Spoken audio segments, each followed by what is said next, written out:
What makes Bill Gates so successful? 7 key habits, practices, and experiences in the 15th anniversary of the day he stepped down as Microsoft's CEO. Here's what makes him an extraordinary leader. 1. Get in early and learn. I don't know if there are shortcuts in life, but there are certainly head starts. Gates had a big one.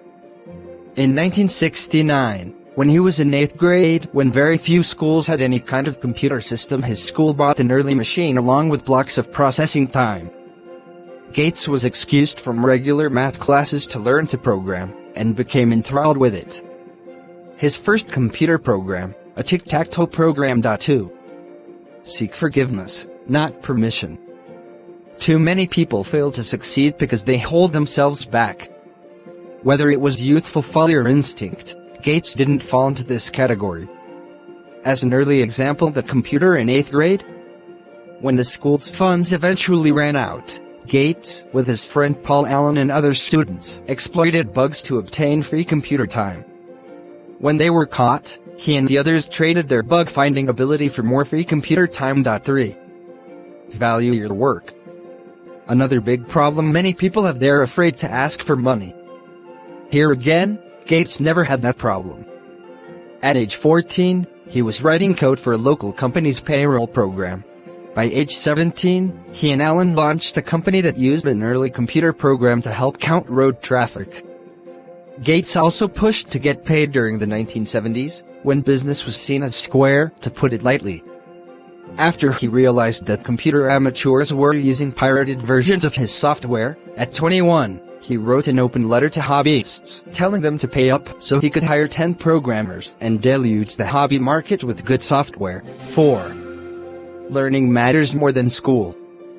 Gates was a good student. He scored almost perfectly on the SAT, and he was from a family that valued education. He enrolled at Harvard at 17, but didn't declare a major, and instead spent his time using Harvard's computers. By his second year, however, Gates dropped out of Harvard to start a company with his high school friend, Allen, and begin his real education. 5. When you're in charge, take charge. It's funny how perceptions change, but when he was running Microsoft, Gates had a reputation as a difficult, extremely competitive boss. Much like his contemporary Steve Jobs, descriptions of his reaction to employees he disagreed with in meetings were harsh. One described Gates's criticism as devastating. At the same time, though, he took responsibility. During the first 5 years, when he was overseeing all of the business aspects of the company, he also oversaw and often rewrote every line of code in the company's products. If you're old enough to have used MS-DOS or the original version of Windows, you've used a product Gates helped code. 6. Be the guy who predicts the future. Obviously easier said than done, but Gates saw the future first at several key moments.